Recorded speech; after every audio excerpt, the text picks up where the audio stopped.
Big win for the Bombers. A terrible injury at the Cats and the score review system, well, I think it's in need of a review. Kane Corns is here. Kane, let's start with the big story though. The Bombers' victory and the Giants' season really is in tatters. Yeah, no doubt about that. What a performance it was once again from Essendon. They've beaten 4 finalists from 2017, the Bombers, but their losses are against teams that haven't made the finals last year. This was the turning point in the last quarter, that 50-metre penalty from Thompson.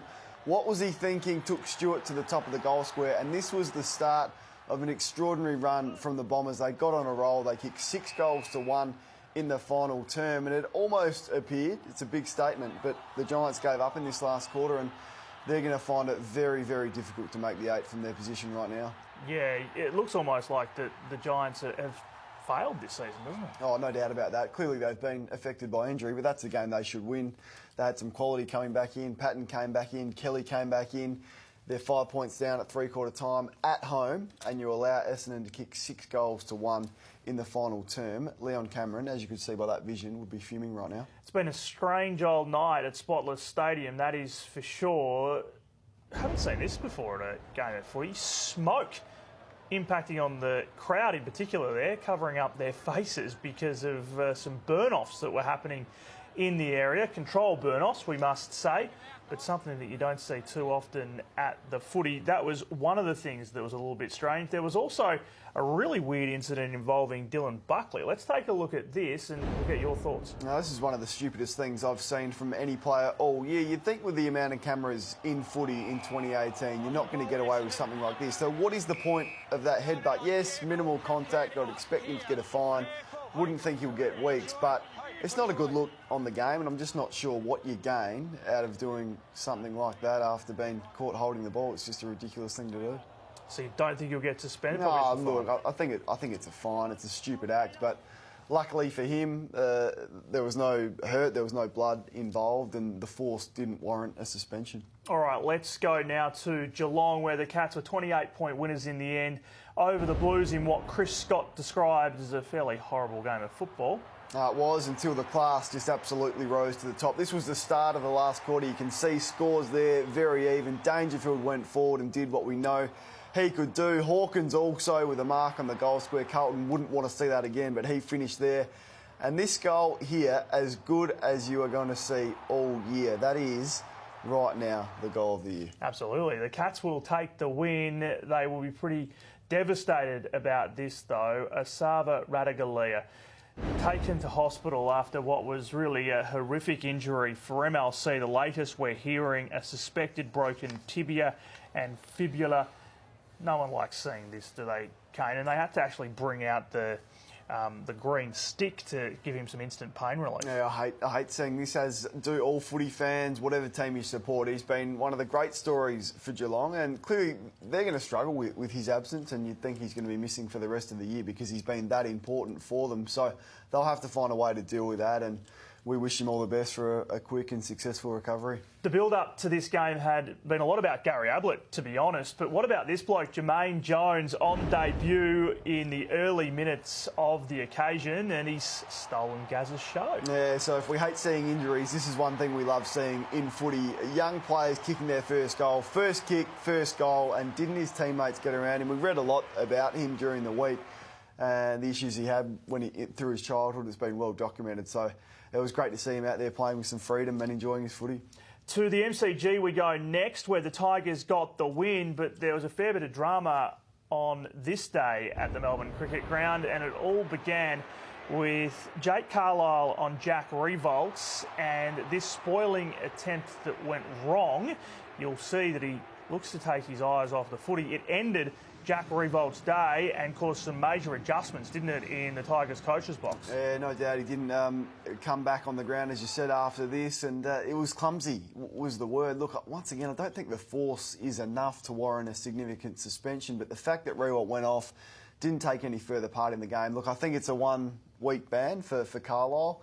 I actually think Revolt did most of the damage when he hit the ground and jarred, and it was almost that whiplash effect. So really clumsy effort from Carlisle. I think he gets a week, but no more. Yeah, you'd suggest it's unlikely to be considered intentional. but obviously careless, and it comes down to the level of impact in terms of whether it's maybe a 1 or 2 week suspension or possibly as low as a fine. We'll wait and see on that. So, with no Jack Riewoldt out there, someone had to stand up in the forward line, and it was this man, your Saturday star. And he was the best man on the ground by an absolute mile. 24 disposals at 82%. He kicked a career best 6 goals. He kicked 4 in his career 3 times, so career best 6 today, marking his best game at AFL level. And what a recruit he has been. He's kicked 23 goals through 8 games so far this year, and as you said, with Riewoldt going off, they're usually very reliant on Jack as the only key target down there, but this is what he did. He played with authority, he took contested marks, and he went back, sensed the moment and kicked big goals. This was number 6 where he sends this one straight through the middle from outside 50, and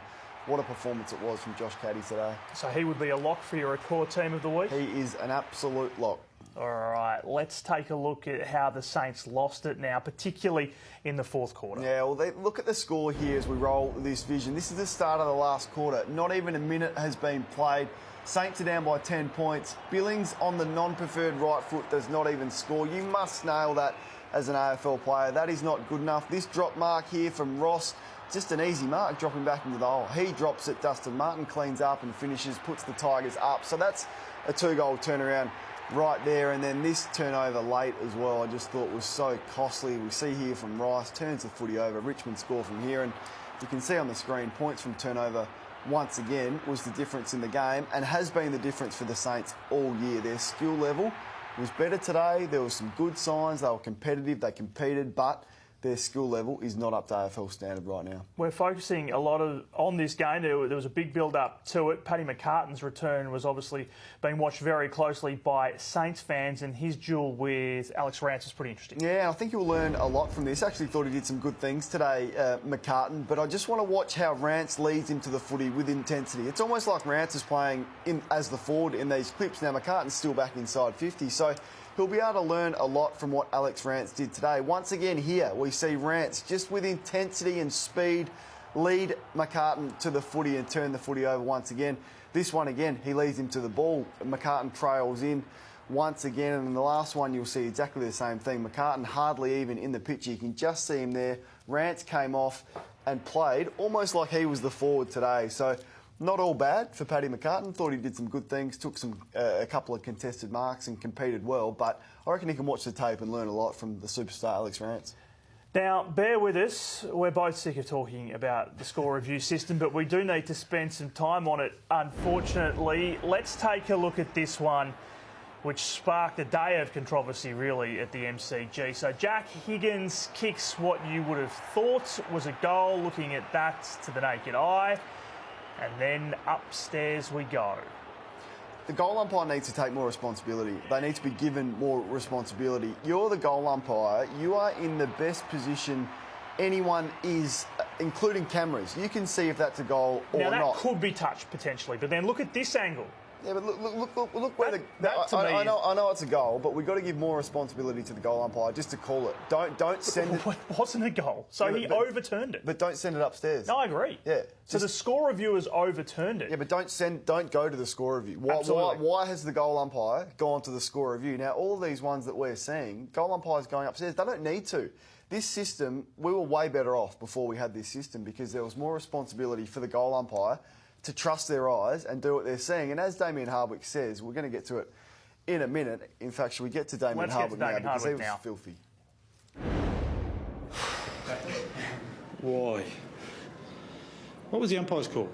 Goal. Right. So why do we wait? Why don't we just go back to the centre? He's called a goal. We asked to trust and respect the umpires. How about we back the goal umpire in and then we go back to the centre? And if you haven't figured it out by that stage, just let the game go. Momentum in sport is a wonderful thing. I sit there and I still don't know how it got turned over. I don't know about you blokes, but seriously, it's an embarrassment to our game. I reckon it really is. The technology is deplorable. What do you reckon the technology is going to be like in Alice Springs this week? Might as well get the Hubble telescope to come and give us a snapshot. Is it the Hubble? I don't think so. We don't see him lose his, get emotional like that and get frustrated. He wasn't emotional, but frustrated like that very often. So clearly he's passionate about it. But My suggestion is put the responsibility back on the goal umpire, call it as you see it, and as Damien Hardwick says, if it's bad, they've got a minute or a minute and a half to overturn it before the ball's been bounced. But goal umpires, get back to doing what we know you can do. Well, Kane, that wasn't the end of it. There's a couple more incidents we need to look at from the match at Spotless Stadium, and this first one is a Jeremy Cameron goal. Now, again, to the naked eye, it was pretty hard to see if that was touched or not. So the umpire's call here was a goal, as we hear the umpire say. It's being sent up for an official score review. So what's your view there of that? Well, the goal umpire should call it a goal. We go back to the centre bounce, and then if there's conclusive vision in between the goal and the centre bounce, then overturn it. But right now, from that, there's no conclusive evidence. So well, here we go. Leave it as a goal. It's a behind. Yeah. And this is where all the confusion comes from. Now, if you thought that one was confusing, what about this one? How's anyone meant to look at a video review of that? Surely the goal umpire is in the best position to judge whether Taranto has kicked a goal here. Now, the confusion came in this case as they looked at the multiple angles. The umpire's call was a behind, but they got the button wrong, and they should have actually said they intended to send it back down for umpire's call, but instead, here they go, they hit the behind button.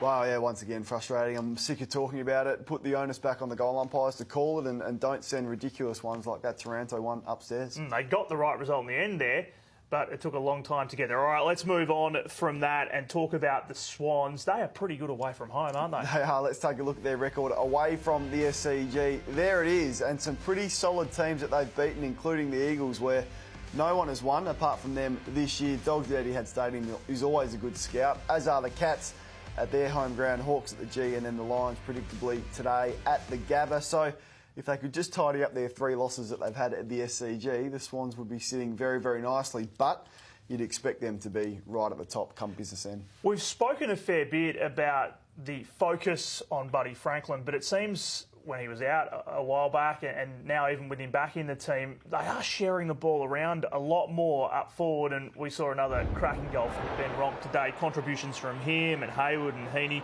they all kicked 2 goals today. Yeah, it's been good, hasn't it? I think that the time that he missed out of the game, Buddy Franklin has done this young team and the young forward line the world of good. We've seen their forwards go down there. Heaney, even Josh Kennedy spent some time forward. Luke Parker has gone forward. He's done that for a number of years now, but they're sharing the load and clearly not as reliant on Buddy as they once were. Back on Friday night, a good win for the Pies over the Bulldogs, but you make a good point here, Kane. Who have they actually beaten?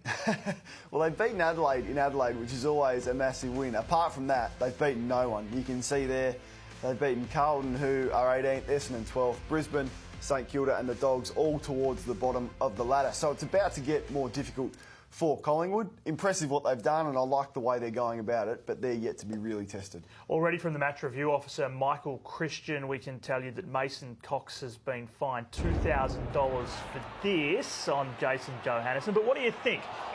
Should this have been a stronger penalty? I think he's lucky. And he's lucky because Johannesson wasn't seriously hurt. Now, if he was, he would have had an extended break. But that is really, really clumsy. He's got no intent whatsoever to put his hands down and pick up the footy. So, look, we understand his background and he's not naturally accustomed to that shouldn't really come into it. No, and it shouldn't. So if you're asking me what I think he's really lucky. Yeah, it could have really hurt Johannesson, potentially. OK, let's take a look at the ladder for you now. And I'll tell you what, the pressure at the top is fascinating, isn't it? Thanks to Richmond and Sydney's wins. The Cats and the Pies now 6 and 4. The Bombers now with 4 wins. They have the Tigers next week for Dream Time at the G. And some cracking games coming up tomorrow as well, Kane. Sunday's games are well worth taking a look at. It all begins with Hawthorn and West Coast. Can the Eagles get the job done in Melbourne, albeit at Etihad Stadium, not the G? Yeah, well, I don't know why Hawthorn are playing a home game at Etihad Stadium. They would be furious about that. So Eagles have been OK there this year. I'm looking forward to this game. I think it'll really test West Coast. Hawthorn coming off that loss. Then there's Melbourne and Adelaide. I don't know why this game is in Alice Springs. It should be at the Adelaide Oval in front of 55,000 for the Jake Lever Cup. But anyway, they're going to play in front of 12,000. Should be a ripping game, as will Fremantle and North Melbourne at Optus. Fremantle, completely different side at home. That Melbourne-Adelaide game, nationally televised as well. There's going to be a big build-up to that. So at least in that sense, it's going to have a huge audience. One more thing before we go. Again, going back to Spotless Stadium one final time. Stephen Canelio's goal celebration coming up here is getting a fair bit of attention on social media. And of course, we've got the Champions League final coming tomorrow. He's channeling a soccer star from Europe, Paolo Dybala. He plays for the Italian soccer giants Juventus. And we can see the split screen here. Apparently, it's a warrior mask or something. First I've seen of it. For Stephen, you probably want to win a couple of games of footy before you start pulling those ones out and get your team back into the 8. I think just right now, put that sort of stuff away. See, that's why you've got to stay to the end of the round so far, because Kane might always have a little whack right towards the end. Thank you for that, mate. We'll see you next week. Kane Corns with us. Thank you for watching the round so far.